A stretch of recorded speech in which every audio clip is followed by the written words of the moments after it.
Hey, welcome back, Deck Pagitt Radio on AM 915, deckpagitradio.com. Having a conversation here now with Bill Exler, and Bill is part of a movement of people who want to have a conversation around the globe on nonviolence. Bill, thanks for being on the show today. Hey, Bill, thanks for being on the show. We had no Bill. Bill might be talking to people around the globe about what's going on. Hey, Bill. Sorry about that. No, that's okay. I love the Elvis Costello. What a great way to start the show. Well, I appreciate that. I put a lot of thought into my bumper music, and not everybody gets it. Anyway, I get it. Hey, thanks. And you all are not just sort of endeavoring into a peace, love, and understanding kind of notion with bunnies in the field and unicorns through the sky. You're actually saying, look, if you're going to create a nonviolent world, that's going to take some serious work, some serious conversation, and some dealing with the difficult issues that haven't been dealt with. Is that right? That's right, and it is a global. It's a global concern, even if you're not personally affected by it. Mm-hmm. And so we just thought that why not set aside the 12 days between the United Nations International Day of Peace and the United Nations International Day of Nonviolence, which is also Gandhi's birthday. Who knew? And well, frankly, I was going to ask you about that because those 12 days. Because who knew that the UN was running like the 12 days of Christmas between the International Day of Peace and the International Day of Nonviolence? I didn't know those existed actually, and maybe it's because unlike you, I don't pay attention. But how would someone have ever known that the UN called all of the world to have an International Day of Peace on September 21st and then October 2nd for an International Day of Nonviolence? How else would somebody know about those kinds of global efforts to be involved in nonviolence advocacy? Well, I think if you're in the movement, you would know that those are significant dates, and they have been set aside. Huh. When we launched Little Town of Bethlehem last year, and we were looking at the time to get that message out, we said, when would be the best time? And so we looked at that September 21st as the beginning of our tour to launch the film. And the message of nonviolence as a path to peace, and, really a better and greater humanity when we see one another as we see ourselves. Yeah. That we thought that was a good message, not just really for the people of the Middle East who are concerned about what was happening in the Palestinian-Israeli conflict, but really a message to the world. And so we chose those 12 days, and we went from Boston to Berkeley with the film. But during that same time, there were about 125 screenings of the film going on with dialogue around them. And that was really the inspiration for the global voices of nonviolence. For 12 days, we went from Boston College to Brown to Columbia to Georgetown, the National Cathedral, DePaul, Wayne State, Oklahoma Christian, USC, and Berkeley. And we watched people who were engaged with the film, sometimes hearing something for the first time, and at the end saying, wow, what can I do? How can I get involved in this? I'm now engaged at a level I wasn't before. So, like you said, there may be people in the movement that know these dates. We wanted to actually set aside these dates and draw attention to the fact that each of us has a voice and can stand up for maybe sometimes those that don't have a voice. And you can actually turn that, what do I do, into some positive action. Yeah, and for people who don't know, you're a filmmaker. Is that right? Is that how you would introduce yourself on an airplane to a stranger? Not among a group of filmmakers. I'm the president of Ethnographic Media, and we're a documentary filmmaking company. We're a nonprofit that operates out of Oklahoma City, but none of the films actually emanate so much out of Oklahoma City. We go into those really tough issues around the world, and we bring those issues out. And the ethnography part of ethnographic media is to go into a culture that is not your own and find the stories, bring those stories out, and share them. We share them through documentary films. Right, and so like you're a storyteller. Bethlehem. Yeah, and Little Town of Bethlehem tells the story of of the real life experience of a Jew and a Christian and a Muslim and the Palestinian-Israeli conflict, and really shows the commonality of their efforts to try to bring an end to the violence that is destroying their lives in their own personal situations, and also to change the government actions on all sides.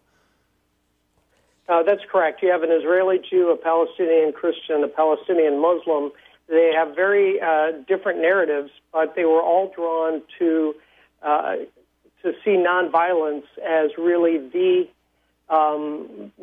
weapon of choice in the conflict. Mm-hmm. That they were inspired, all three of them, separately by Martin Luther King, Mahatma Gandhi, and some of their words and actions and so forth that they espoused. And so while they were totally different on a lot of different levels, they were all drawn to this nonviolence as a path to peace.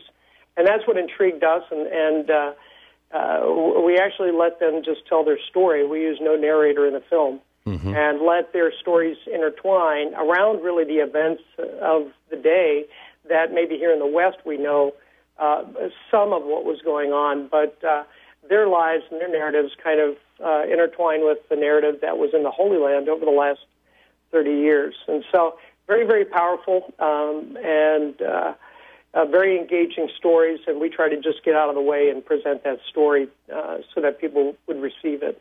And the connection between that narrative and that story that you were highlighting that these people were engaged in, and the Global Voices of Nonviolence event this Wednesday, September 21st, is that you want to invite more people into that kind of dialogue. So it feels to me like what was inspiring about the conversation happening amongst these three in Palestine and Israel, you've realized could also be powerful amongst people in a variety of places around the world. That's right. And what we did on our tour of the college campuses, and what happens when independent screenings, there's generally a fairly diverse panel that comes together to discuss some of the themes and the messages that are brought out in the film, and make application maybe in a unique way. If it's shown in Northern Ireland, say there's a different application perhaps and another narrative that comes in.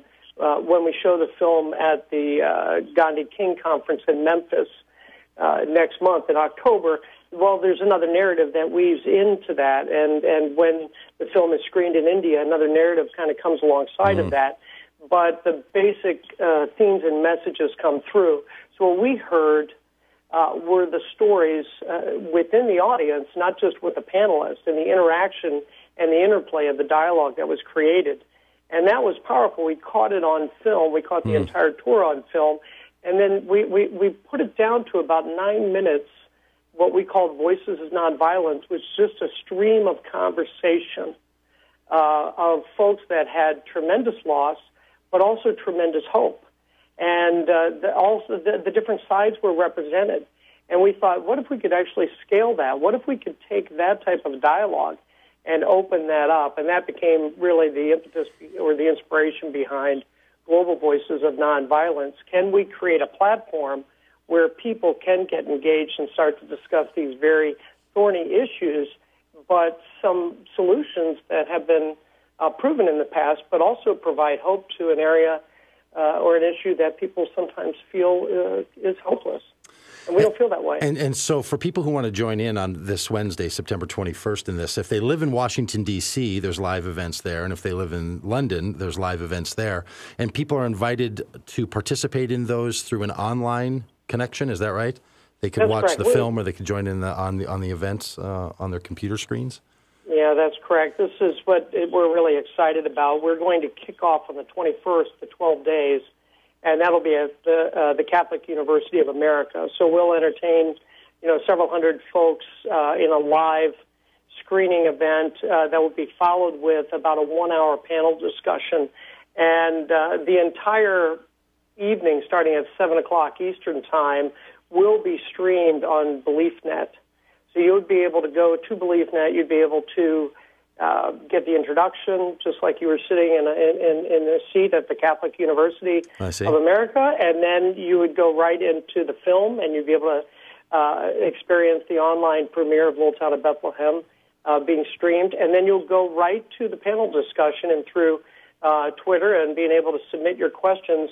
You could be anywhere and submit a question that could potentially be handled by the panel. And we want to be able to take as many of those questions and throughout the 12 days continue to dialogue around them. So if for some reason your question didn't get answered in that hour, we hope to have that continual conversation. You know, we recognize that 7 o'clock Eastern is convenient for some people. Right. And, it's 12 hours the other way, to our friends in Australia. Right. It's 4 in the afternoon for people in California. But if people wanted to host an event, I guess they could host an event at their church or their house or a group that they have who are into these topics, and they could have a conversation of their own in their setting while watching the live stream of the film and then of the panel discussion. Is that what you're hoping people will do, is to organize their own get-togethers around the kickoff of the Global Voices of Nonviolence 12 days? That's correct. Yeah, Doug, we have about 350, what I would say, colleges, universities, houses of worship, community centers that have screened the film over the last year. Mm-hmm. And you can get a public screening license from littletownofbethlehem.org. And with that license, you get the film, you get all the educational materials that are in PDF downloads, and then you also have all the marketing materials. So say you want to bring folks together to, watch the film, have the dialogue after. You have all that material that's customizable in a PDF, and we try to make it as turnkey and as easy as possible, but also as rich of an experience as possible. Mm-hmm. So the education guide is very detailed. The marketing material is very, very thorough mm-hmm. and well put together, but there's really no, we've tried to make it as convenient and, cost efficient for folks as well. Great. Well, Bill, thanks a lot. The 12-day period for between the International Day of Peace and the International Day of Nonviolence starts September 21st and runs through October 2nd. Bill, has anyone put together a 12 days song for the 12 days of the International Peace to the 12 days of the International Day of Nonviolence? Wow, that's you've kind of started your own Kickstarter campaign, but for music, right? So I think we have right now, right? Yeah, we should put that out there. I think that'd be kind of fun. Totally. I mean, if YouTube was good for anything, it would be good for people coming up with their own 12 days of nonviolence song. That would be fun. Hey, Bill, tell people on what internet site they can find all this information. The best place to go would be littletownofbethlehem.org. Great. And that will give you every way to host a screening, to connect to the online screening and dialogue that follows. That will give you all the background information. You can go very, very deep. And then, of course, the BeliefNet site and that's at BeliefNet, and that's at BeliefNet.com. Media there as well. And you can link to that from littletownofbethlehem.org. That's Bill Exler. Bill, thanks for all the work that you're doing and for being involved in the 12 days. Hey, we'll be back here on Doug Pagitt Radio on AM 950 and DougPagittRadio.com after the break. And I believe it could be someday it's going to come. Hello, friends. Please stop in every